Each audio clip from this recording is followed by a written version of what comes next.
Good morning friends, welcome to my Facebook blog. देखो आज के होच्छे 3 एप्रिल और आज के होच्छे थार्सडे और आज एक विशेष दिन। आज के होच्छे अशोक षष्ठी, जानो अनेकेई जारा करो। तो এখন আমি দেখো স্নান করে নিয়েছি, স্নান করে রেডি হয়ে গেছি, পাড়ার ভবতারিণী মন্দিরে পুজো দিতে যাব। আর প্রত্যেক বছরই এই সময়টা করে মানে আমাদের বাড়ি থেকে মা ভবতারিণীকে সুন্দর শাড়ি পরানো হয় আর তার বেসিসে পুজো দেওয়া হয়। কিছুদিন আগে আমার একটা মানসিক ছিল, আমিও পুজো দিয়েছিলাম শাড়ি দিয়ে। আর আজকে এই শাড়ি আমার শ্বশুর মশাই কিনে দিয়েছে। তো শাড়িটা অলরেডি মাকে পরানো হয়ে গেছে, খুব সুন্দর। তো চলো আমি দেখাচ্ছি যে মাকে কেমন লাগছে। মন্দিরে প্রচণ্ড ভিড় হবে, তাই আমি একটু তাড়াতাড়ি 9টার মতন বাজে আমি স্নান করে রান্নাটা করে নিয়েছিলাম, রেডি হয়ে গেছি।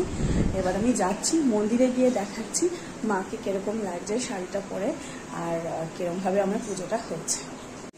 সো দেখো রেডি হয়ে গেছি, এখানে ফুল নিয়ে নিয়েছি, ডালা সাজিয়ে নিয়েছি, মিষ্টি ফুলের মালা সমস্ত ঠাকুরের জন্য নিয়ে নিয়েছি। সো এবার যাচ্ছি মন্দিরে পুজো দেওয়ার জন্য। চলো দেখাবো কিরকম শাড়িটা মশা কিনেছে আর কেমন লাগছে। তো দেখো এই যে লাল পাড়ের শাড়িটা কালকে আমরা দিয়ে গেছিলাম মাকে পরানোর জন্য। দেখো অপরূপ সুন্দর লাগছে মাকে। আর আজকে অশোক ষষ্ঠী পুজো চলছে, তাই মন্দিরে অনেকটাই ভিড়।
আমি এই 1 বছরের জন্য আমাদের তো সবার করোনা থেকে শুরু হয়েছে।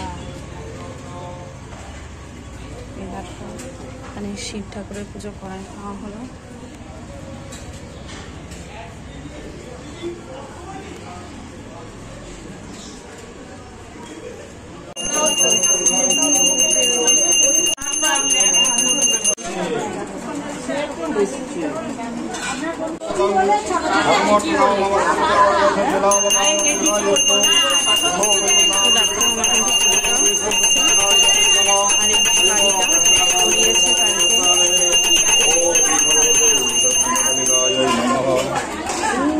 এখন পুজো কমপ্লিট হয়ে গেল, এবার আমি বাড়ি থেকেই যাচ্ছি।